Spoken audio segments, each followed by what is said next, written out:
This is Chatting with Spices. I'm your sovereign spice, Admiral Sodium. You're my sovereign spice. Do it again. I had to try and remember if I was the sovereign spice or not. Isn't royal cinnamon the sovereign spice? No, Sodium's the sovereign spice. He's the royal cinnamon, but All right. that's not the sovereign spice. Hey, this is Chatting with Spices. Wait, hold on, wait. Okay. All right, perfect. Hey, this is Chatting with Spices. Hold on, sidebar. Uh-huh. What do you think the odds that I keep just all of this in and I use it all as an intro are, and I put like smooth jazz intro music underneath the whole thing and it just loops because it's been going on for Wait.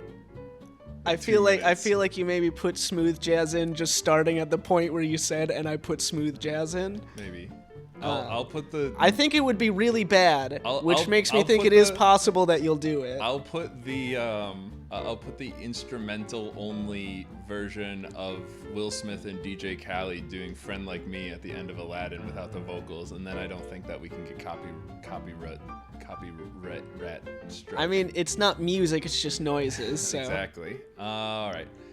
Yes, as my dear friend and longtime lover Ethan has pointed out, this is Chatting with Spices. I am CJ. I'm Red Pepper. I am the spiciest boy. What? What? You said you're red. Pepper. Oh no. Don't worry. Hold on. Pepper. And then I'll just cut that out and I'll paste it over the top, and then you will look like you don't know what you're doing. Whoa, studio magic. Yeah, I'm also gonna clip that and just put that kind of wherever. Whoa, studio magic. All right, for real this time. I might use any or all of that. Hey there, this is Cooking with Spices. Oh, hey, I didn't see you there. How's it going? Hey, how What's are you? your deal? Hey, baby, what is your deal? This is Red Pepper. Yeah, this is Red Pepper. My name's CJ, aka the Red Pepper Spice, aka Senor Spicy. Oh, that's a new one. I like that a whole That's- lot. This is the sovereign spice, Admiral Sodium, or Ethan. It's kind of a letdown after that. We're gonna just maybe stick with Admiral Sodium. This is all trash, Ethan. Can we get into the episode for fuck's sake? How many fucking fuck? We can say fuck. We just have to put an explicit tag when we upload it, I think. Yeah, so this is Chatting with Spices, and today we're going to talk about the best shit that is on this earth, except it isn't. It's Best. giant robots. We're going to talk about giant robots. No, we're not. We're going to talk about Pacific Rim 1s and 2s. And we are going to talk about why Pacific Rim 1 is the greatest film that's ever been created by Academy Award winner Guillermo del Toro. And then we're going to talk about Pacific Rim 2, the biggest letdown of the entire world. So I brought this up. I said I wanted to talk about Pacific Rim because that shit is delicious. So my thesis is Pacific Rim, best movie or bestest movie? Do you want to take the pro side with me? We'll beat up on a straw man for a while, or are you going to try and deign to pretend like it's not the greatest film that's been produced? I don't see any. We're not in a fucking like high school debate class. We don't need to pretend that we're on two different sides of this thing. It's a fucking good movie. If we're not getting credits, why are we even doing this then? Transfer credits. High school credits. If we're not getting high school credits, I mean, it's like, hey, some of us didn't finish high school, so let's think about when you walk into a movie theater. Because I walked into this, I knew the poster had a giant robot in it, had no other idea. That's all the hook I needed. So let's talk about what draws you into a movie first. Let's start at the beginning. We have the greatest premise that's ever existed, that giant robots exist, and for some reason, and no one really cares why, but for some reason you need two people to pilot it, and they have to be one of soul. because they're too big. Because it's just so big that one brain cannot pilot it. Because, and I quote, like dinosaurs, their bodies are too big and they need two brains. Like all dinosaurs have, like we know dinosaurs have two brains. So too must these robots have two brains. Analog. Nuclear. Yeah, we'll get to that. You can argue that it's not a good movie from a story standpoint. And in that case, you are wrong. Because the story is that of a young lad who lost his brother, which represents a loss that is even beyond the scope of our imagination because, as you know, they were in the drift when it happened. So he felt himself die at that moment, and he is traumatized with PTSD. So part of the story is as a young hero coming back from war with giant monsters in this case, but overcoming his PTSD by finding a very attractive and highly skilled young lady to be his new drift partner. So that we have our story A or story 1 or whatever. I don't want to like label them or number them because I feel as though they're all equally important, because next we have the young lady herself, and she is also overcoming PTSD. She needs to overcome it by combining her brains with a hot stud man. Yeah, no, it's mutual for sure. You should never ever drift with a person unless they're giving full consent. Yeah, no, love conquers all, or at least hot dirty sex conquers all. They didn't have hot dirty sex in the movie. They had it after the movie. They had which it again, after the movie. First, just a little like preview for what's to come. One of the greatest flaws of Pacific Rim 2 is that it doesn't open with showing the two of them just banging. Yeah, I don't know. We'll get to Pacific Rim 2. Could they not get the guy back? Like he's just too big now after the success of Pacific Rim 1. Yeah, have you seen him in anything since? No. All right. Well, you can look it up. But talk about why Pacific Rim 1 is so good. I will say first of all that legitimately, I saw Pacific Rim 1 and it was amazing, and then I saw it again like a year and a half later, and I was so convinced that they had a scene where they did indeed bone. Like, I was just really certain that I was like, yeah, so they, they're supposed to be drifting together, and they need to improve their compatibility, and then they have sex, and then that's the point at which they drift together after that. No, what's the point of physical, dirty, gross, slimy sex when you become? It puts butts in seats. Oh, I thought you were gonna say puts butts elsewhere. All right. No, this story isn't a fucking softcore porn. All right, it's an action movie that doesn't have to rely on sex to sell. Maybe for you, giant robot stuff is softcore porn for me. Absolutely. Just because you get hard to it when doesn't mean it's softcore porn. That fucking robot comes out with its 3 arms spinning around, it's just a little, Maybe. just a little what bit. What can those 3 arms do? All right, so good news is that even if Pacific Rim 3 doesn't happen, the franchise will continue as an anime series announced for Netflix. The series follows a brother and sister who must pilot a Jaeger in order to find their missing parents. I'm hooked. This is nothing. This is just reading Pacific Rim news. Well, I got distracted because the thought of a third one to redeem what the second one lost is good. That's Charlie Hunnam is his name, it looks like. Yeah. Oh no, he's been cast third in this lineup of Google after Rinko Kikuchi, who played Mako. Yeah, well, she's the cutie. And Charlie Day, who's also a cutie. Yeah, I was just gonna say. Yeah. He's in Sons of Anarchy. Yeah. Okay, I haven't seen that, so maybe. I mean, he was in Sons of Anarchy before this, I believe. Right. Well, yeah, but I don't. Charlie Hunnam, whatever. He's known for. He was in that King Arthur movie. That fucking sucked, but was fun. Okay, we can't talk about King Arthur. We gotta talk about Pacific Rim. You brought up King Arthur. Wait, did you see King Arthur? Huh? Yeah. Oh, was it good? It was kind of like a lesser Pacific Rim, where it was just it was a lot of fun, and it wasn't focused on being anything else. Yeah. There was I enjoyed they have this their soundtrack, they have a lot of like people are being instruments for it, you know? So it's just like a scene where he's like doing the running away, and it's kind of like someone's doing a beat of just like and it was very cool.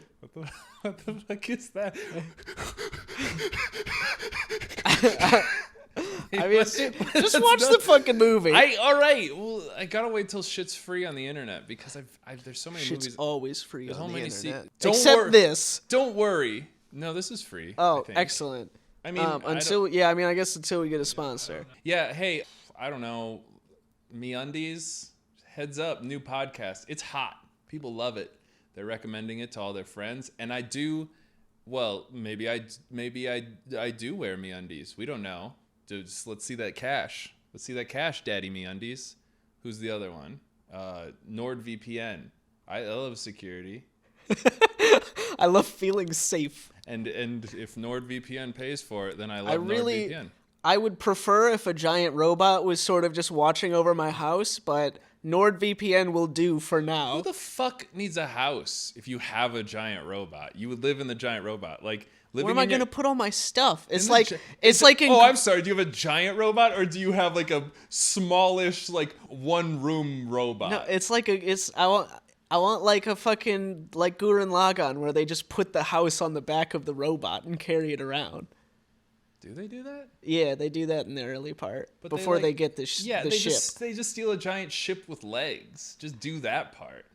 Well, I mean that's a giant robot. That's bigger than a Pacific Rim robot. Yeah, but it's smaller than like I don't know the big spaceships from Halo. So I don't know what are we talking about? There's bigger robots. What are we talking about? We're talking about Gurren Lagann now because now we're talking about giant robots that are bigger than a ship, which is every other robot they meet because that's how that show works. Yeah, I love it. Bigger and bigger. God, I love it so much. Now we're just talking about giant robots, which is fine because I will talk about giant robots. But so the reason I brought up Pacific Rim is because we have Pacific Rim 1 and we have Pacific Rim 2, which are in the same series. Obviously, it lost the vision, the absolute genius that is Guillermo del Toro. So I just want to talk about the difference between the two. We don't have to go through the whole thing. We probably will. But I keep ranting about why Pacific Rim is the greatest movie ever, and everyone thinks that I'm a dumb, stupid idiot. So if I make a podcast about how I'm right, like what are they going to say? They can't respond to a podcast. That doesn't make any sense. I don't know why he brought me here, but it's because a podcast with one person, it doesn't put butts in seats. So let's talk about the giant robots themselves, right? Every giant robot in Pacific Rim 1 was totally unique and cool and had like an awesome backstory. There was and I can remember them without looking them up because they're so unique. There was obviously Gypsy Danger, which is a fairly offensive term, and I'll say that is probably the one thing that they got right with the remake is changing Gypsy Danger's name to something. Again, I don't even know what it is because that movie's garbage. We'll call it Gypsy Danger. We mean no disrespect to the Romani people. I think that the robot named after the slur for you guys is a sweet ass robot. There's the Russian one, which is just a fucking brick house on legs, which is dope. It is mighty. It's so cool. And they're like, this is the first generation of robot. And you're like, yeah, it looks like a box. And it's so Russian. And it's just got like fists that are just sheets of like 5 feet thick steel plates. It's dope. And it's the last robot, by the way, besides the 2 that make it to the end of the movie that like persist. So it's a dope robot. There is the Australian one, which is like fast. That's probably my least favorite one, but whatever. I don't even remember that one. That was the second one that made it to the end of the movie. It was just... Oh, the other one that blows up at the end of the movie? Yeah, it's the one that the Australian guys pilot. Oh, yeah. And they're like... The Australian guy and the captain who can fuse with anyone. Originally it's the Australian man and his son. And then they decide to just change the rules at the end, which is fine. Oi, son, you cheeky cunt. Don't be coming with me down here. Move the fucking left arm, you Down wee here. spy. Into the crack, me son. Don't be coming down here. I'm going to bring the captain. We're gonna end this war. You fucking cheeky bitch. Yeah, you fucking cheeky cunt. All right. Yeah, there's those two. They are fine. I think that they work as a good antagonist to the story in a story where the real antagonist is giant monsters that eat cities and people. There needs to be, sort of a contrasting team, and I think that's cool. They're the tsundere team, and that's all right. That robot, that one's fast, I guess. Which it doesn't seem to be any like faster than the other ones, which is why it's probably the weakest design. But whatever. Again, it's supposed to be like a rival, I guess. So it's good. It works. And then there's the Japanese one with 3 arms that requires. I thought it was Chinese. Ethan, there's no difference between the two of those. But 3 Korean guys or whatever are the pilots. Mm-hmm. They're all like triplets. Yeah. So the Vietnamese robot. Yeah. It is very cool. They do like maybe I'm misremembering, maybe I am being actual racist. I do feel like they have like a little breakdancing thing they do where the arms are all like flying around in like different directions, and they're like on their back for a second, and they just do like a whoop, and then they like twist themselves up. I mean, that sure sounds right. If it's not in there, it should be. Which again, it doesn't matter because none of these rememberable good robots that would make amazing toys. By the way, all of these robots would make amazing toys, which is probably the mark of a good Gundam giant robot series, because that's why it was invented in the first place. Thanks, Japan. But either way, these robots rock. They are so cool. They're each like, you can recognize them from a distance. The problem with like a Transformers movie is like, okay, so we have giant robots, but who cares? Like, who cares? They all look the same. They all just like people shaped. They all just kind of gray when they transform for some reason.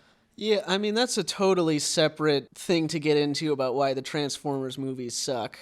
But... Well, and it doesn't even matter about... I'm just talking about the robot designs. Like, just the designs alone.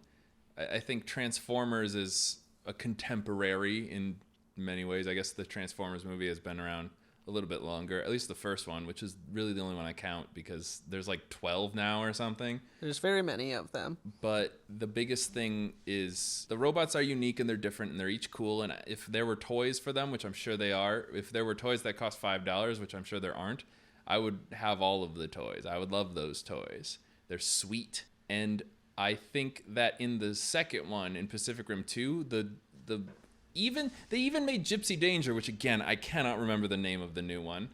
And I refuse to look it up because that is not what this is about being correct. Yeah, no, they really wanted to like steer away from the Gypsy Danger thing, so it's now named Injun Joe.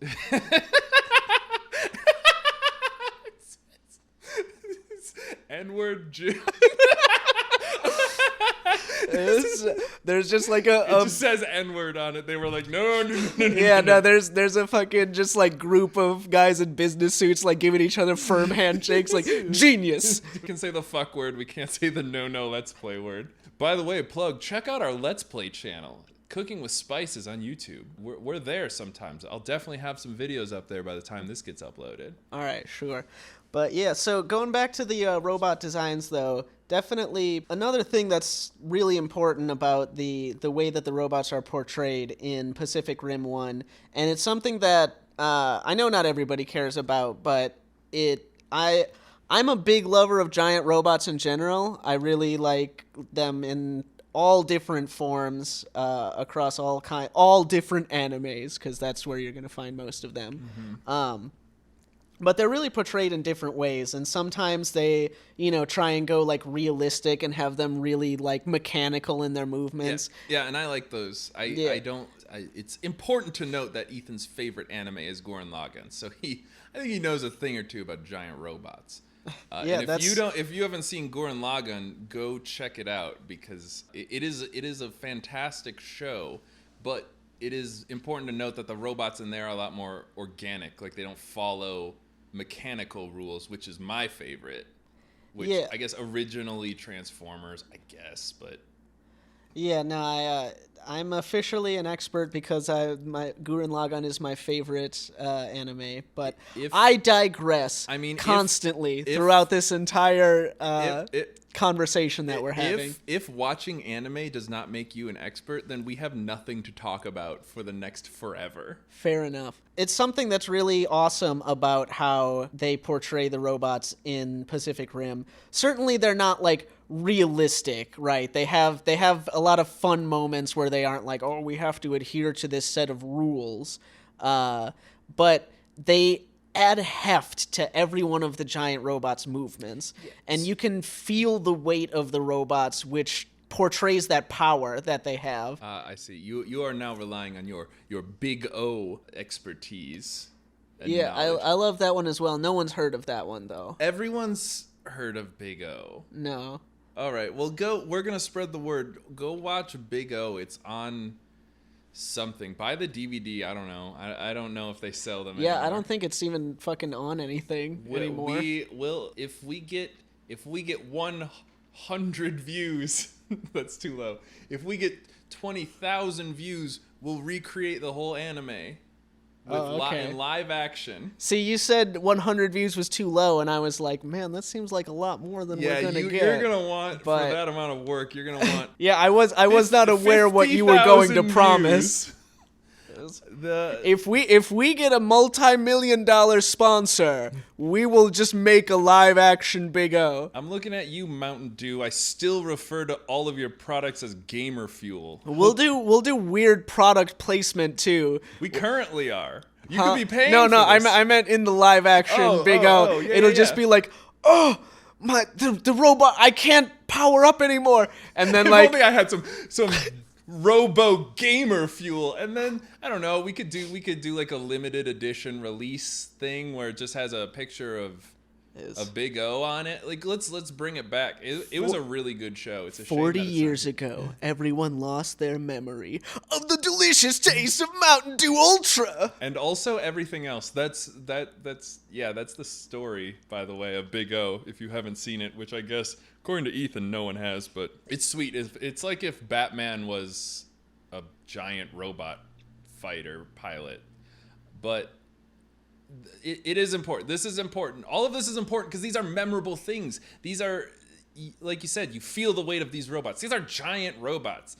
If you just put them in a city and have them like smashing through things like without any resistance and without any impact on stuff, it's just you have no sense of scale to it. It's not fun then. You're not seeing a giant fight. You're seeing a normal sized fight, and then it's just like a Godzilla, but back when they had just two guys in suits. And even that was better because at least that was more organic movement because it was two guys in suits. Yeah, in that one they were moving slow because they're in fucking awful, heavy, hot as shit it's suits. Like 100 degrees. Unless Hollywood is going to replace all of its giant robots and monsters with guys in suits, which again I'm all for. I feel like the giant robot suit technology has come a long way. And again, this is the technology we will be employing for when we hit 100,000 views and we make the Big O recreation. That's I guess we'll have to make it free because I don't think we can profit off of that unless that IP's got to be for sale. That IP is probably for sale. All right. Well, maybe we'll just buy it and re-release it for free. We're gonna have to do a lot of. Yeah, I know that would be dope. That's the thing. We have historically all of these great precedents for giant robots that are sweet and dope, and everyone loves to watch them. Not Big O as much, but like Gurren Lagann, people watched Gurren Lagann. People watched Gundam, and this is, I think, the best iteration that I've seen so far of like a real live, well, quote unquote live action, but a movie that's set in live action that is basically an anime robot fight. It's so cool. There's a scene where they're just taking a giant freighter truck or freighter ship and they're just dragging it along the ground like a goddamn baseball bat, and they just smack this giant monster in the face with it. It's so cool. And it's so good. And you feel like, oh shit, that's a ship. That's like a giant ship I've seen pictures of in harbors, and they carried cargo on it, which I've seen the size of the cargo, and you can like see them like knocking off through the air, and you get this sense of scale, and it's so cool. And it's not like the monster like flies through the building; it like smashes into it, and it feels like you just hit it. Like it feels like you hit him with a baseball bat, but they're huge, and you're like, that's cool. Like, and there's no reason for that. That's the other reason that this movie is so good, is that none of it makes sense, but none of it tries to make sense. But it also, it doesn't care. Well, that's the essence that I want to capture, right? Is Pacific Rim is the best movie. I said that. Why is Pacific Rim the best movie? Because it is maybe what a person would say a bad movie is, because it's campy, it's unrealistic in a lot of ways, but it doesn't care. It feels sincere is why it is. It doesn't feel like it's trying to be an ironically bad movie. It feels like it's trying to be a sincerely good movie. And it's so bizarre and wacky at times that this sincerity to it being good makes it feel like a bad movie, but it is a good movie. It's the best movie. It's got action, it's got humor, it's got just the slightest hint of romance. Not like a weird sexual romance like you see in every action movie. Mr. The Rock and Jason Statham have come out with their recent movie. I'm dating the episode, but if we're talking about movies, and I'm sure I haven't seen that movie either, but I'm sure there's a scene. If anything, you're making the episode sound more modern, because we're talking about Pacific Rim and Pacific Rim 2 right now, which is Pacific Rim 2 came out X years ago. I haven't seen that movie. That movie's more about like the Rock's family, I think. So I'm sure that the Rock isn't gonna just be like looking to bone someone, but I'm sure Jason Statham is gonna see some like hot, pretty. I'm Jason Statham. Hey, The Rock. How would you like it if we got in the back of my car? All right. It's me, The Rock. Holy shit! I thought he actually just entered the studio here. Yours was very good, and I didn't know what to do because I don't know how to do a rock. I thought you were doing a just all right. No, I was. That's the only. That's The Rock. I'm pretty sure. But I'm sure it'd be a lot cooler if it was. I'm sure there's a scene where The Rock is like, I'm gonna go talk to my family, and then Jason Statham sees like one of the Islander girls who's like ambiguously ethnic. Yeah, I'm gonna guess right now. Haven't seen the movie, but Yeah. I feel confident that The Rock has either a younger sister or a niece or something I was that thinking the exact same thing. Jason Statham wants to plow. And we're probably gonna have to see this movie now so we can follow up a lot of these claims because we're making some bold claims. Nah, just people tweet at us, let us know that we're right. We do have a Twitter. I'll throw that at the end too. But there's definitely a part where it's like, oh, maybe why The Rock, Mr. Dwayne Johnson, as he likes to be called, although I guess he goes by The Rock again. Maybe when he's talking with your mom, you and me can go back and do it in the bum. And she's like, and then like that's like act 2 of the whole thing is just them boning, and that's bullshit. That's the whole act 2. Why do we still live in a society where like sex sells movies? There's free porn on the internet constantly. If I want to go jack off, I'm gonna do it in the privacy of my own home. I'm not gonna do it in a movie theater with The Rock watching. Well, I'll do it in the privacy of my home with The Rock watching. But you get my point. We don't need all of this exposition of romance and shit in a movie. Like, if you like romance movies, I don't know why you're listening to this. I'm trying to think of a romance movie that I like, and none come to me off the top of my head. But you can like romance movies. It's a perfectly good genre. It's just whenever they do anything of romance in an action movie, it always sucks, and it's always just really sexy. Which, I don't know, I guess because most of those are targeted at what, like 14-year-olds who have to use their parents' computer to look up porn on the internet. But again, now that 14-year-olds all have iPhones, they can just look up porn on their iPhones. Back in our day, we had to use the family computer, which was in the living room. And that was... All right, I feel like we are 3 steps away from Pacific Rim, and I'm going to try... try... No, we're talking about... I'm going to try and keep you within 2 steps of Pacific Rim. We're talking about porn! Oh, I see what you mean. All right. It was always going to be porn. Tricked you. We have memorable robots. That's good. We have action scenes that are sincere in their execution. and they just go for it, man. And they just have fun. They have so much fun. Movies don't have fun anymore. They don't want to be like serious, or they just take the piss out of everything, and nothing is like that interesting. The comparison everyone makes is to Independence Day, which makes sense, because although that one's not like a giant robot fighting kaiju movie, it has similar cadences. It has similar like story steps, right? Like it's you've got your hero, and he meets a sidekick, and the two of them have to work together to fight this like otherworldly creature. But the biggest parallel that people have is there's the Independence Day speech, and then there's the big speech that I should look up I'm actually going to look up his name because he's a dope actor in that movie. But he's got that big rousing speech that today we're canceling the apocalypse. And that is so cool. And it's one of those moments where it's being sincere, and it is weirdly impactful. Idris Elba, I remember that now. He's been in a few things now. He's in that Rock and Statham no movie. Fucking way. Yeah, he's the villain in that movie. No, he's not. Shut up. I believe he says like, "I'm fucking Black Superman." That's my Idris Elba voice. That was good too. You're very good at the ones you choose to do. I'm just doing a random sort of like Englishy Australian garbage. I don't want to say he's South African, but he does have sort of a South African accent. I don't know if that's... He's English, so yeah. I guess he's just English. That was racist. Both cut that out, editing, and cut that out, CJ. Cut that racist shit out. Cut that out. Quit that shit. Whoa, studio magic. See, we brought it all back. But that's a sick speech. And it's so good, and they don't play it like it's jokey at all. They play it so serious, but it is jokey because it's nonsense. He's talking about giant Godzilla monsters coming out of the Pacific Ocean for some unknown reason. No, you make a really good point, and I think that it's the number one thing that makes Pacific Rim successful and that makes Pacific Rim Uprising suck.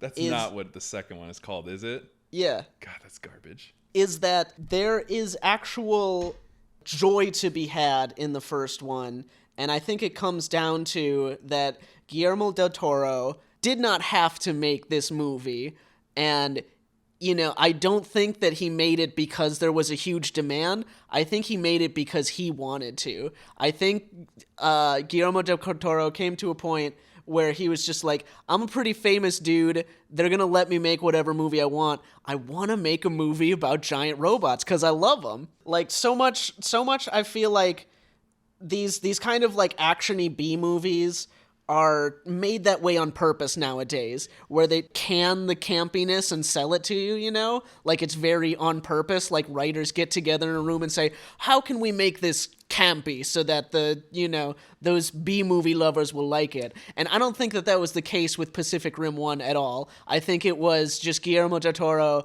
like, loving this thing that he's doing and doing it over the top, you know? It definitely came out over the top, but not like he thought to himself, oh, how do I sell this to people as a B-movie? Just like, yeah, I'm going to get wacky with it because I love it so much. That brings me to a question then I will pose to you. Can something be campy if it is intentionally campy? Saying that 100% knowing what you say is true, and that there are, studio execs out there that are saying, we want to make a campy movie. Make us a campy movie. People love kitschness and shit like that. But can it be truly campy if it's not trying to be 100% sincere? Because I love campy movies. I hate when a movie is just trying to be campy and you can tell. I think a lot of is what you say. It's passionate. Like, I want to make this movie. I want to make some things that don't make sense. Make things over the top. That's why I love Pacific Rim, is because it doesn't care about being boring. I'm just so sick of movies not doing things maximally. It's not that entertaining because every movie, every piece of media that goes out there feels like it's all trying to be like towards the middle for everything, and it's so boring. And that's what every Transformers movie is. It's all just so by the numbers, straight to the middle. it's not fun at all. I want movies to be fun. And that is the biggest downfall of Pacific Rim Uprising. I mean, It's a struggle for you to say the it. title is already like, there's no passion in that title at all. It tells you exactly what the movie's going to be about. It's going to be about, what if the giant robots fight the giant robots? That would be crazy, wouldn't it? Yeah. It's interesting what you were saying earlier about can you be campy on purpose? And it's kind of hard to define campy to a certain degree. Like, you just sort of feel it. But I guess if I had to try and pin it down, I would say that, like, a campy movie is usually...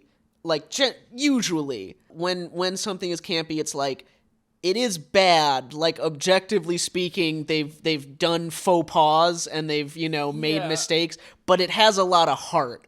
And that heart comes through, and that's sort of what makes it a campy movie, is this combination of, like, mistakes with a lot of, like, heart and feeling behind it. Right. And I think when you, like, that's why it's really hard to pretend to, when you're doing a campy movie, because how do you fake, like, you can fake doing mistakes, and that, I think that's what a lot of people do, is like, if we just make X number of mistakes on purpose, but it's really hard to fake the heart. And yeah, that's a good transition into Pacific Rim Uprising, which Toro had nothing to do with, and they're gonna try and fake the heart. And tell me now about how it sucks. Well, because first off, the name is bad.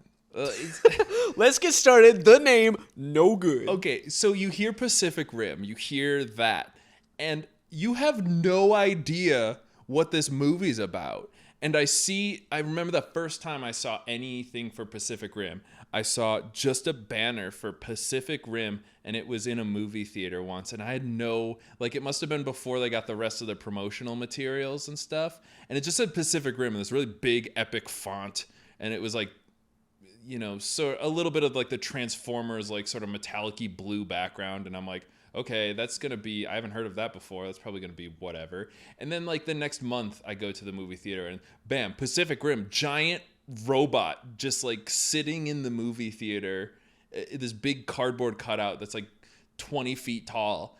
And this is a giant robot movie. Why is it called Pacific Rim? And then the next thing I see, boom, giant poster for huge kaiju monster. I'm like, this is a movie about giant robots and giant monsters? Like, you're surprised by it. And then it's like, oh, it's a Godzilla movie, kind of. Like, it's inspired by Godzilla movies, and Godzilla always came out of the Pacific Ocean and attacked Tokyo. That's sweet. And Guillermo del Toro is like, I like that. He's paying homage to it. The monsters are coming out of the Pacific Ocean, but since he's a Western director, instead of having it attack Tokyo, which he does have it attack Tokyo at one point. Which also that does happen, but that's not the focus. But it's an homage because it's so cool that he would like bring that up.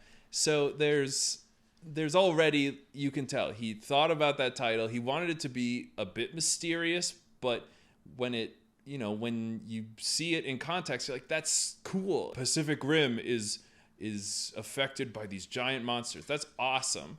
And then you have Pacific Rim 2, which is the title of the previous movie. And then the word Uprising, which is if you said that there was a Transformers movie that was called Transformers Uprising, I'd be like, yeah, okay.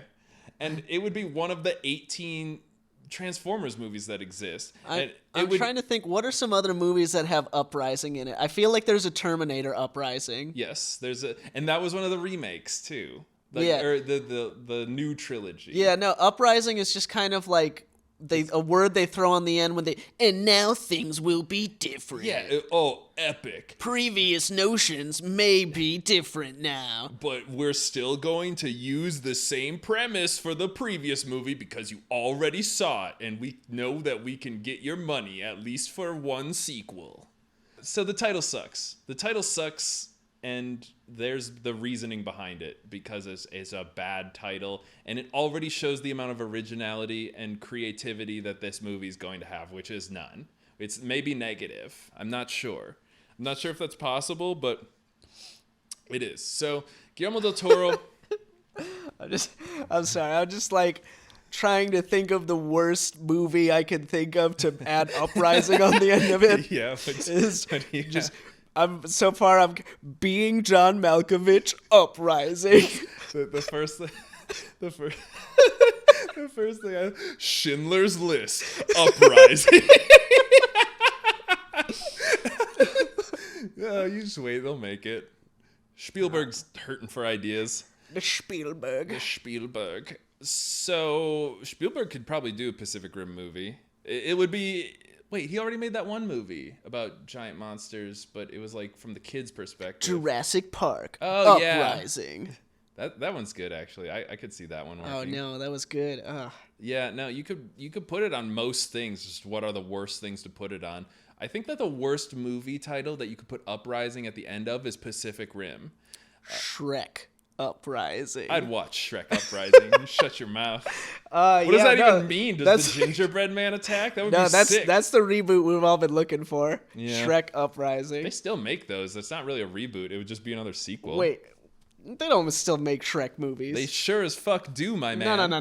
Yeah. No. You don't think if I search new Shrek movie, I'm not gonna get 100 billion results? New Shrek movie. Oh, what's this? Shrek 5 teaser trailer for 2019. That's what I'm talking about, baby. No. Here, people ask, is Shrek 5 confirmed? Oh, what's the answer?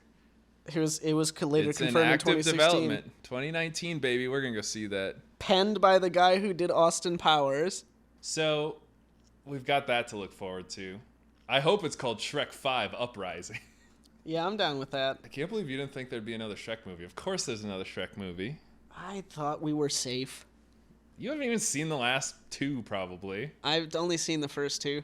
So yeah, they're fine. But I'm not talking about Shrek. We'll talk about Shrek movies a different time. Mm-hmm. We'll watch the Shrek movies and then talk about them. Another series where the first one captures the true essence of what they were going for. And then the other one's just whatever. Cash in. I hope we get 5 Pacific Rims, though. I'm sure in 5 Pacific Rims they can get it right again. So we have a terrible title. We already know going in, all right, it's going to be awful. But I didn't know that it was called Pacific Rim Uprising. I just thought it was Pacific Rim 2. Damn, we just talked for like 10 minutes about the title. Yeah, because it's bad. It's bad. It's what people see. It's what they see on the sides of a building. It's what they see in the kiosks. If you see Pacific Rim, you think mysterious, cool, actiony. Probably. You see Pacific Rim, Uprising, you're like, oh, a shitty sequel to something that was probably good. And they were right. And I didn't even know it was called that, which is my other point, because it's so boring. How could we improve the title? Pacific Rim, this movie's shit, and then at least you'll know ahead of time. Pacific Rim, Jafar Returns. I caught you while you were drinking there. You caught me mid-sip there, my man. You got to be careful with that. The title's bad. I don't think you could fix it without changing the whole movie. Because that's the thing. The title is perfect for the movie, but it's bad, so that's not a good sign. A problem up front with the movie is that it doesn't have any of the previous... It has one previous actor, and she's in it for all of... like 3 seconds before they kill her off. Spoilers, I guess. They kill off the only original character, which is the worst way they could have done it. They could have had none of the original characters at all and just implied that they had already lived their lives and not killed off the last character that they were going to keep from the first one. It pleases no one. It just spits in the face of the people who actually liked the first one. If you wanted to have no characters from the first one, you can have no characters from the first one. There's no reason to put one character from the first one into it and then kill her 3 seconds into the movie. To be fair, they do have another character from the first one who they turn into the villain.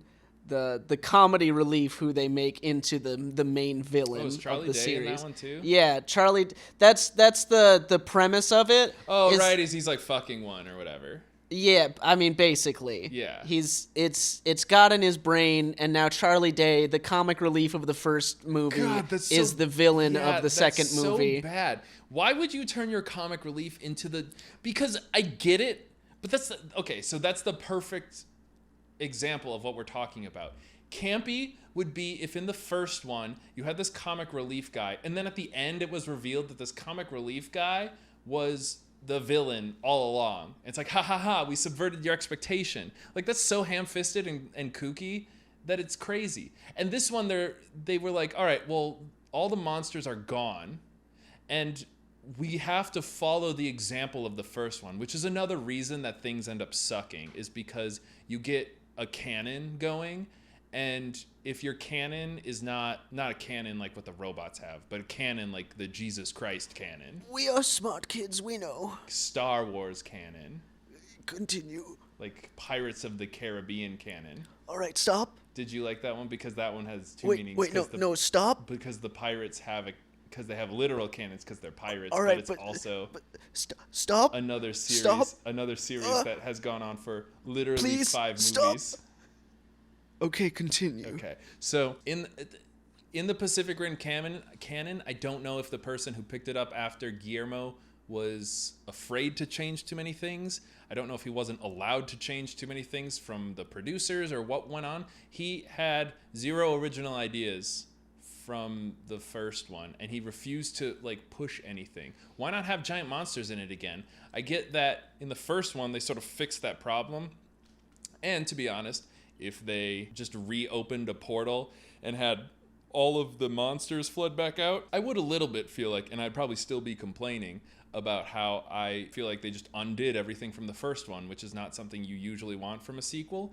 But a movie where the premise is giant robots fighting giant monsters, and you take out the giant monster aspect for like 90% of the movie, and you just make giant robots fighting giant robots, but the giant robots aren't memorable or cool in any way, it's just boring then.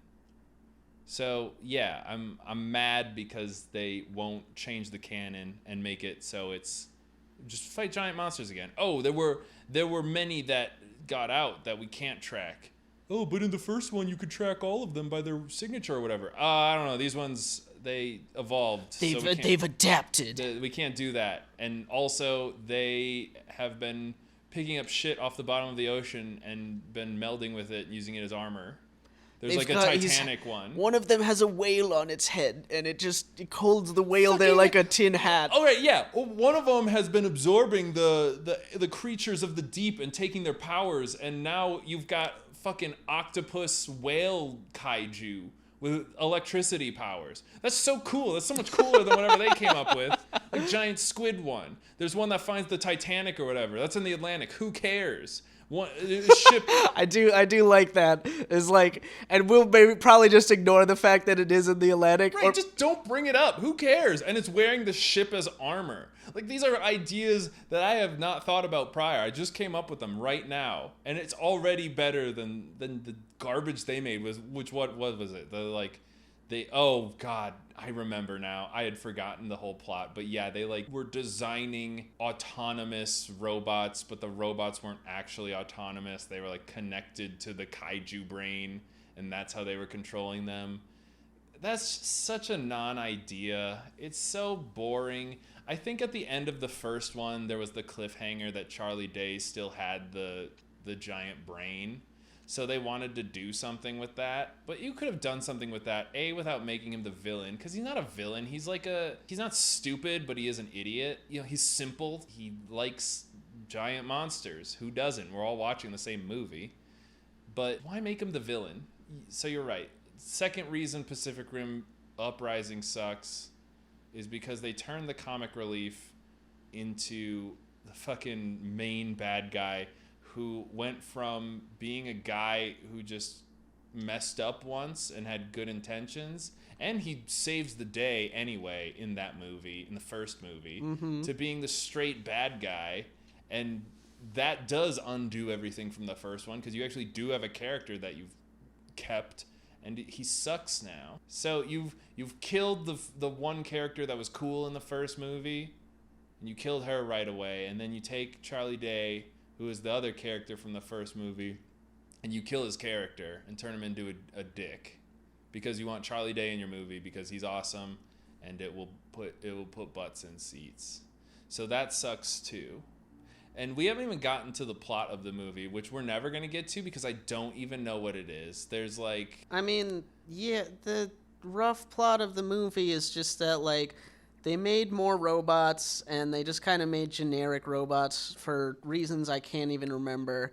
But one of them is going AWOL, and they're like, oh, someone must be piloting it. And it's like doing bad stuff. It's like pulling out like nuclear weapons or some bullshit. Just getting and into robot then hijinks. then they track it down, and it turns out that it did not have pilot. It had kaiju brain in it or has something. Goo inside. Does it have 2 kaiju brains? Otherwise, they're not going to be able to pilot it. No, the kaiju brain, they only need one because it's That's bigger bullshit. brain. The whole reason kaiju brains exist is because you need 2 of them. It's the same. They built the robots the same way the kaiju were made. That was the whole point of the first one. Reason number 3, this movie sucks my dick, is because apparently 1 kaiju brain is enough to pilot a giant robot, even though in the first one they said that you need 2 brains to pilot the giant robots because they're as big as the kaiju, which also need 2 brains to pilot them. I hit my mic. Fuck. And then they use whatever kind of like nuclear weapons and all that bullshit. Oh, who cares about nuclear weapon? That's the other. I don't even know if it was like, nuclear weapons. They pick up some random stuff and they end up using it to try and open the portal to Kaiju Land again. I mean, I guess they do because a kaiju comes through. Okay, so what do you feel about a movie that that's trying to force you to be emotionally invested in characters, then kills them to try and force you to feel feelings about them? That was a loaded question, but I want you to answer it. I think that all movies should be respected. It's bad. Like, yes, your loaded question, I will answer. It's bad. Why is the one guy that we're supposed to feel bad for and then they kill? He's like an Indian guy, right? That's bullshit. What? Which one? There was like remember the fucking all right. I love that you're remembering this movie as we're doing this. It's rushing back to me. It sucks my dick. It's like giant robot school, but then they're like, we don't need giant robot school. We have autonomous giant robots, and that's never gone bad ever. So people are probably lining up to go to giant robot school. What the fuck is the difference if you put a pilot in it or if you make it a giant robot? The cost for this sucks. The idea is like, all right, let's say that you have a fighter pilot for an airplane, and the main cost for that is that you don't want to lose your pilot because it is more expensive to get a new pilot. It takes too long to train a new fighter jet pilot than it does to like make a new plane. So the main resource in a fighter jet is the pilot, which is like the only time when like a human resource has greater value than sort of the material resource for like a military thing. I get that. But that's because to become a fighter pilot, there's like restrictions on how big you are. There's restrictions on your like physical fitness, and there's all these other restrictions.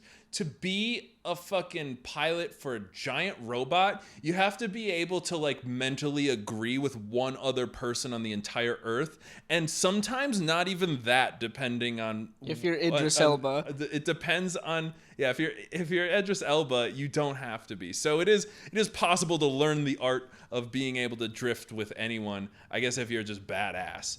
There's no shortage of giant robot pilots. It's been like, what, 20 years since the previous movie? There would be every single kid who goes to high school. Right, they want to be a giant robot pilot. They're going to be a giant robot pilot. There's like a person, the main character is like a junk rat or whatever. They want to be a giant robot pilot.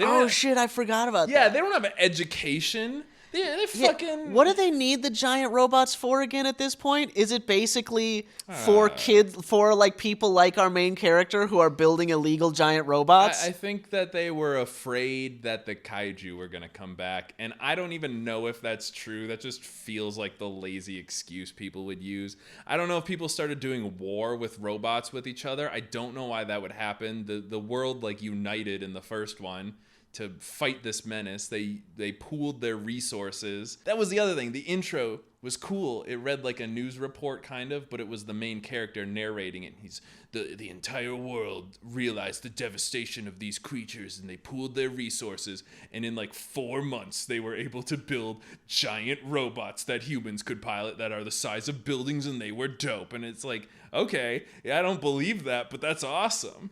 It makes you feel good. Giant robot school sucks my dick. You know, I actually liked like the very beginning part of Pacific Rim Uprising, where our main character is like he's building his own robot out of other shit, you know? That wasn't even the opening though. That was like 3 scenes in. It was all right. Well, I really like that part of it. Okay. And honestly, it made me think that the movie was going in a different, more interesting direction. Yeah, like homebrew robots. Yeah, no, I thought it was going to be like, yeah, everybody, we have to, because that's always a really fun one too, is that like part of what you like about the first Pacific Rim robots is that they're all very unique. Yeah. And the robots that they're like sort of, mass producing in Pacific Rim 2 suck.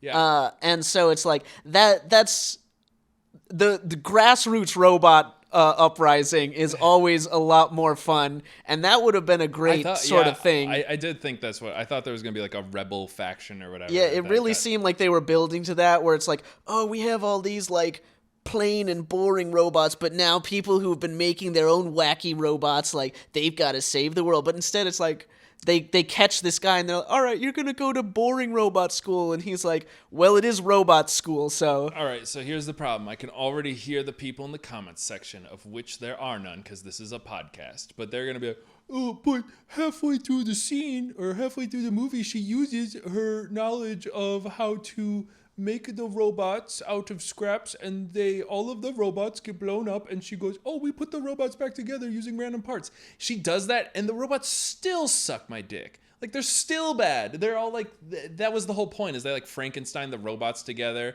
and she's able to use her original robot or whatever, but she only uses it for like 1 second.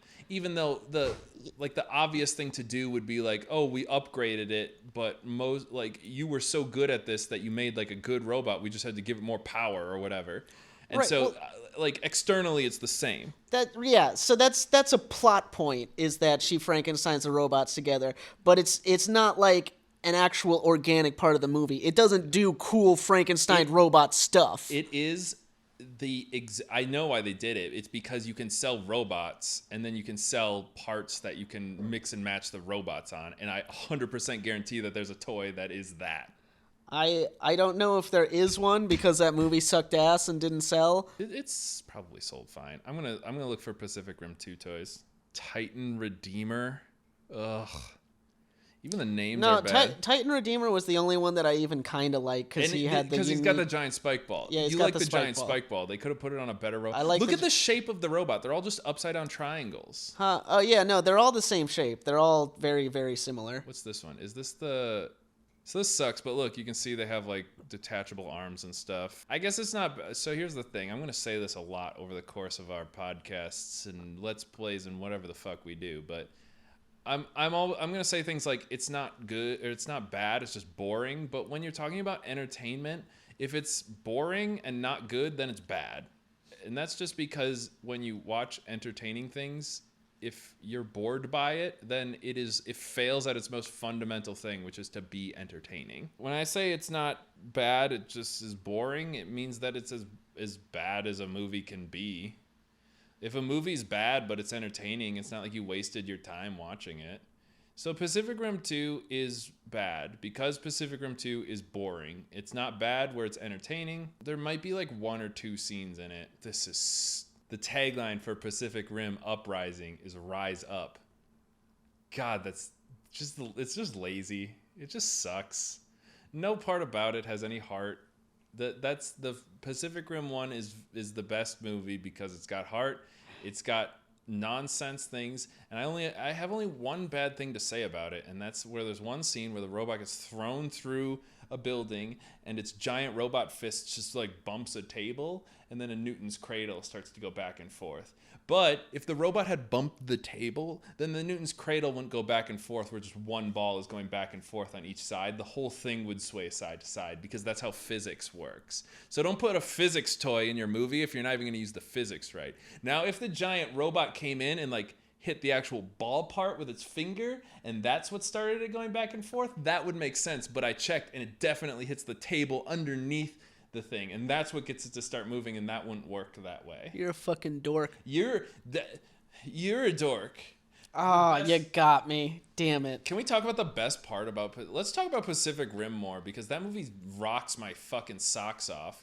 Can we talk about the best part of the movie, where he is being flown into space, which, by the way, you can't fly into space with wings, but they do it anyway, because fuck it, which is awesome. But they're being flown into space by a giant kaiju, and they're in outer atmosphere, and they're like, this is it. We're not going to make it. Oh, wait, no, the girl says that. She's like, oh, no, we're not going to make it. What are we going to do? And he's like, wait a second, there is one thing we haven't tried. And I said, what's that? They just bust out a giant, like, fire sword that can cut through monsters in one single cut. And they didn't use that ever. This is 2/3 of the way through the movie. People died. His brother is dead. Because they shot it with a gun instead of using their one-hit kill sword. Dude, your brother died. You could be like, oh, well, maybe they changed the robot. Maybe they added it. If they added it in there, how did he know that it was in there? She should have known that it was there, not him. So the robot's always had a giant sword in it, and his brother died because they're like, I don't know, I don't want to waste the sword or whatever. It's not going to be very cool if I just take out this first scene monster using my one-hit kill sword. Yeah. Because they use the sword the rest of the fucking movie. That's the only thing they use. It turns out they have 2 swords. They have one in each hand. Yeah, and that's... Wait, do they? Or is that only in the second movie?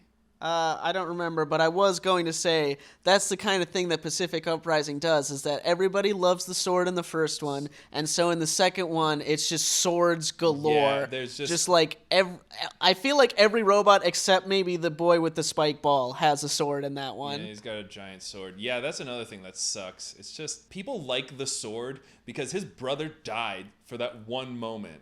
He died so that they could be in outer space and the girl could go, there's no hope left. And he's like, wait, I've got one thing left to try. It's a long shot, but it might work. And then the fact that they didn't even think to do it until that point means that they hadn't even tested it on anything before. And some engineer, some dude was just like, I'm gonna put a giant sword in this robot, and everyone's like, dude, that's the stupidest fucking thing that I've ever heard. No one is going to use a sword. We put a plasma cannon in this boy. It shoots plasma that burns through kaiju skin. He's like, well, I'm still gonna put the sword in it. You'll all see. And he, like, everyone thought that was so stupid that even the brother guy thought that it was stupid, that he was willing to die before he used something so dumb to try and fight a monster. The thought never went across either of their minds, which were conjoined at the time, so they would have known. They had the power of 2 whole people whose job it was to know the ins and out of this robot, and not even did it cross their mind, because if it did, it would have happened where the sword would pop out. And it would be like, oh yeah, that actually works really well. Which means that this robot was designed, they didn't bother testing it, they didn't bother deploying it during any of their many missions, which they had talked about. And his brother ended up dying because he didn't believe in the vision of this one guy. And then at the very end, when all hope seems lost and he's like, well, I've been in a hopeless situation before and I lost my brother, so I'm willing to try literally anything because I know the stakes now. I guess I'll try this stupid fucking sword. And then it just rips through the monster in one single slash. You kidding like me? Butter. That's the greatest thing. It was like, they cared so little about the development of this fucking giant sword that they hide. They hide it in the arm of this giant robot. They cared so little about it that they were like, yeah, just do whatever you want with it, man. I don't care. He's like, oh, so I can make it like an energy, so like I can pulse heat through it. And they're like, who gives a shit? Sure, yeah, go for it. And if anyone bothers to power it, whatever, who knows what'll happen. He's like, I know what will happen, but I'll never tell. There's just a fucking, like, at their huge-ass base they've got, there's, like, one room that there's a sign on the door that says, like, sword development and research, and you open it and it's the janitorial closet. He's like... He's got like mock-ups and they're all like broom handles and stuff. Yeah, he's sitting there on like on a fucking Macintosh from the 90s. They were so annoyed by him. They're just like, no, I guess you can do it, just whatever.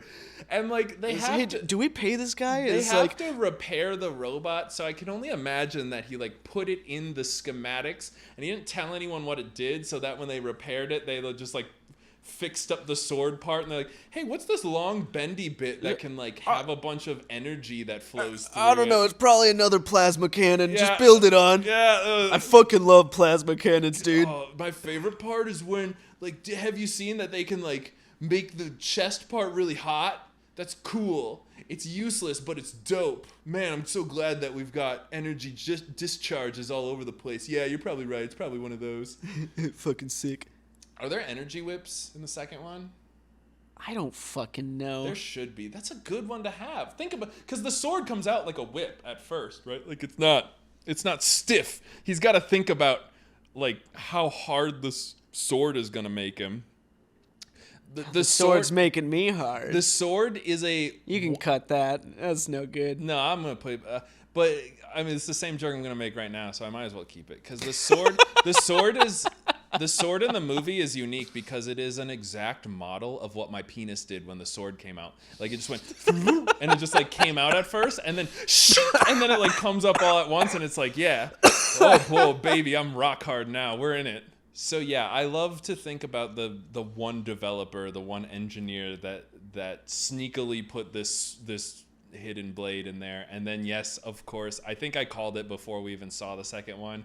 I was like, I bet they're going to put a sword in his second hand and they're going to use it. And sure as fuck they did. And then also that the monster robot that they were fighting used there was two a swords. bunch of swords. I remember a scene in which like the 4 or 5 robots that they have to defend the place are like charging at the kaiju, and they just all pull out swords. I know. And I mean, on the one hand, like, yes, the sword worked last time. I guess build swords into your robots. Yeah, no, it definitely. See, that's the only story that they were trying to tell with the second one is the triumphant story of this crazed janitor who put a sword in the first robot and who finally was validated through his years of service and dedication. And they're like, all right, Jim, just give everyone swords. I knew it! They're swords! You all said it was dumb. It's still dumb. It's just effective. Yeah, I guess it works. So, and you know me, I defend swords as the coolest method of fighting another thing possible. But if you have giant robots and they're all supposed to be cool and unique, why not have like a laser axe or just a hammer? You're a giant robot. Just have a giant hammer that's got like a gun in it. Gun hammer. These ideas are all better. The only thing they had was Wrecking Ball Fist, which is good because it wasn't just a giant fist ball. I'm pretty sure it came out like a wrecking ball, right? I remember being super disappointed. Because it was spins. It just spin. I remember them like barely using it. Yeah, we were like all psyched. They're like, oh, finally a cool thing. They're putting this giant boulder on this dude's arm. I'm sure it's gonna be awesome. They used it in like a scene? Because that's the guy who dies, isn't it? They fucking all die. Do they? Bunch of them do. God, this sucks. Yeah, well, and I don't know, like. It's another problem with the second one is that I think one kaiju comes through, right? And it's like a super kaiju. And that was another like big strength of the, or I think actually 2 kaiju come through, but one that was like connected to the robot or whatever, and that if that one like united with the other one or some shit, who cares? Yeah, some shit like that. But the point being, there was not a lot of kaiju. No. And that was another thing that was cool about the first one, you know, because first of all, like having a bunch of Godzilla monsters that all have their own unique thing, like that's just cool. Yeah. But it also like I Also, none of them can look like Godzilla because they none don't of want to get sued. none of them can look like Godzilla, but they all look like they could be a random like Godzilla villain. Yeah, or like a Godzilla cousin. God, they're all Godzilla's cousins, and that was part of the joy of having all these weird, wacky, different robots in the first one. Is that like these kaiju just keep coming through, and they're like different each time, like vastly different, Yeah. and so they're just kind of like. Well, there's no one design we can do that is going to deal with all these kaiju. We need to just kind of like throw crazy shit at the wall and see what works in each situation, you know? It's like there are times when the fucking like tank Russian robot is the answer and the other, you know, the like fast Australian one isn't, and we don't know when that's going to be. So fucking yeah, we'll try whatever crazy shit because the kaiju are doing crazy shit all the time. And of course, that brings us to the highlight of the movie, the absolute, the cherry on top that makes it so good is the fucking line, "Don't worry, my robot is analog." My giant robot, my giant 50-story tall robot that's got a nuclear reactor. Okay, we know that it's nuclear powered because he says it's analog, nuclear, as if those things are this, as if the opposite of nuclear is digital. Yeah. So if you have an analog watch, it runs off of plutonium. So we know that. All right. Putting all that aside, because that's the greatest line that's ever been uttered. I was in a movie theater with people who were all entranced by this movie. It was like the action. It's like the action climax because Gypsy Danger's benched. It's too Gypsy dangerous to put him out there. And then all of the other robots get neutralized because one of the kaiju, which in the coolest way possible, has evolved the ability to do an EMP blast, which is amazingly dope. So all of the robots are disabled, including the old fucking Russian one, because I think that one's on the scene as well. Yeah, it is, because the two Russians are like, "Oh no, we this is not good for us, but we will still fight to the end." We fight for Mother Russia. They do. Those are very good characters as well. All of the other, as much character as each of the robots and the kaiju have, each of the pilots also have a lot of character, and every scene feels full with them. And with stupid fucking robot school, every single one of those stupid fucking robot students, I don't remember a single one of them. I'm sure they're fine actors. They just have a bad script. It's not necessarily their fault. They're trying to make bricks without clay, but it's so boring. The cast feels thin. They have no presence, and nothing makes them stand out. They're all like hothead young pilots. It's like all of them went for a beta version of the first guy's attitude at the beginning of the movie. You have a giant robot, analog nuclear, which means the implication of that is that it's a nuclear reactor that's powering some sort of steampunk channel of steam-powered gears and cogs that when they push buttons, all of these buttons must be mechanical. They're not hooked up to one single circuit board. Not one iota of electricity is being used to power these giant robots.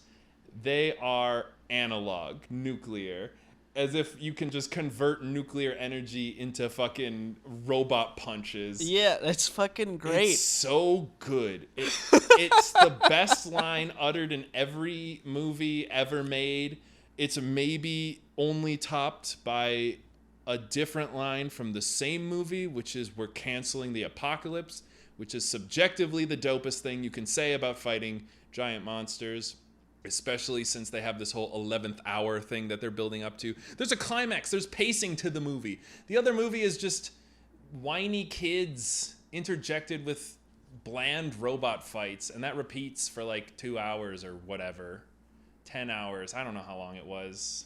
It was 10 hours, yeah. Oh, for fuck's sake. You have a changing status quo. I think you put it best. No two fights in that movie were the same. I was surprised and entertained every single fight. And then they had the underwater fight that was completely underwater, and the kaiju are all like swimming and super badass, and they can't use their big guns and stuff because they're underwater. They have to use only their swords. It's so good. Oh, and you get the scene of it just limping along the ocean floor using its sword as like an old man cane as it carries a nuke into a rift between universes. Oh God, that's how you climax a movie, and me in my pants. Pacific Rim 2 Uprising has no climax. It is the movie equivalent of blue balling. It's not even blue balling. It blue balls because you get to the theater and you think it's going to be a Pacific Rim movie, and then it turns out to be garbage. Yeah, no, it's not blue balling you because it would have to like turn you on. Yeah. If only. I wish it turned me on. I'd rather be blue balled and be like, well, at least they tried, but they didn't. And I really have to pee. So, do you have anything else to say? I think we've got some good stuff. Yeah, no, I think that's probably just a good marker of when we should stop a conversation is when one of us has to pee, and then we'll just be done with the cast. I think we talked about the first one way more than the second one, but I think that's fine. We watched the second one once and hated it and don't remember 90% of it. Of course we talked about the first one more. We watched the first one like many times, and every time we'd slap our thighs together and giggle in delight because it's so good. You do that. I do enjoy it, but I have not slapped my thighs together. All right, Ethan, I love talking with you. We're gonna cut it off here. I'm gonna put a little bumper at the end to I'll just add that in post, but this is Red Pepper. It's your boy Siege, the CJ Senor Spicy Boy, and his good friend. Please, I have to go please end this. Just hit stop right now. No, you have to say your name. I'm Admiral Sodium. All right. Whoa, studio magic. See, we can just add it on to the end of it here. It's like Amazing. We never left. Whoa. This has been Chatting with Spices. Do check us out at Cooking with Spices on YouTube. We're going to have a couple of videos of us playing a ridiculous furry game. So that is a good time. We are going to upload some re-uploads of some streams that we did. We've got some Resident Evil on the way, I think. And we also have a Twitter, @SpicesWith. You can check that out for when we're going to be online doing streams.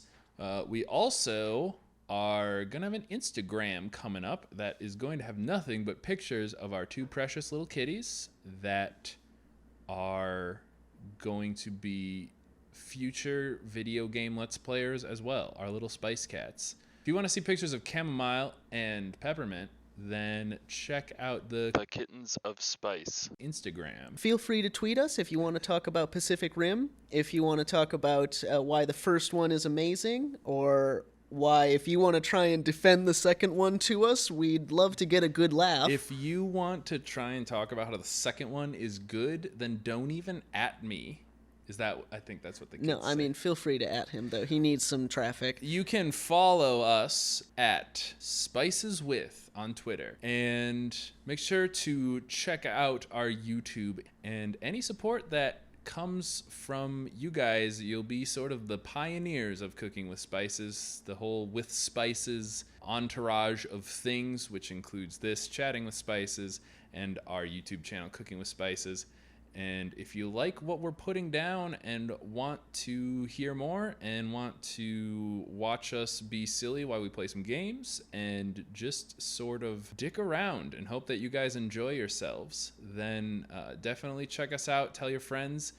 Let everyone know, and we can start to build a little community here. We are excited to talk about anime and weeb shit and giant robots with you guys for 1,000 years, which is how long I will be alive, and we can always replace Ethan.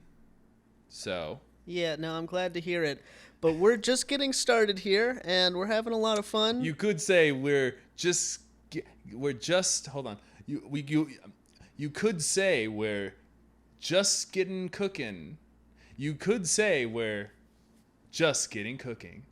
You could say we're just getting cooking. Do you think you'll leave every one Yeah, of those in there? I think all of those will be in there. Yeah, like, subscribe, smash that like button. Hit that, just annihilate that bell with a nuclear bomb that you limped through the bottom of the Pacific Ocean on your sword arm to get to. Make Idris Elba proud. Avenge your avenge your parents. Subscribe to Cooking with Spices. Avenge your Australian father. Or no, the other way. Avenge your Australian son who is not dead, but he got hurt. Follow us if you want to avenge your Australian son. Follow us on Twitter. No, I think he got hurt. That's why he wasn't in. All right. That's why he couldn't pilot the machine, because he had like a sprained arm. This has been a solid 3 minutes of just like plugging. Why don't you it'll be a solid 2 minutes when I'm done. Why don't you edit this down to about 45 seconds and cut? Cut. If you want to avenge your Australian son, follow us on Twitter @SpicesWith, the official Cooking with Spices channel. If you want to be in the sequel to this episode, but you want to die 2 seconds in, subscribe on YouTube, Cooking with Spices, and make sure to check out more podcasts, which also will be coming out more regularly, and tweet at us some ideas to talk about, because I hate Ethan, it turns out, and I have nothing to say to him anymore, and I need you guys to fill the void between us. Why are we so distant? We're just getting started here, and the number one thing you guys could do to help us is to share with your friends. Just getting cooking. But don't say that. Please like and subscribe and share, and we will see you guys in the next one. Bye.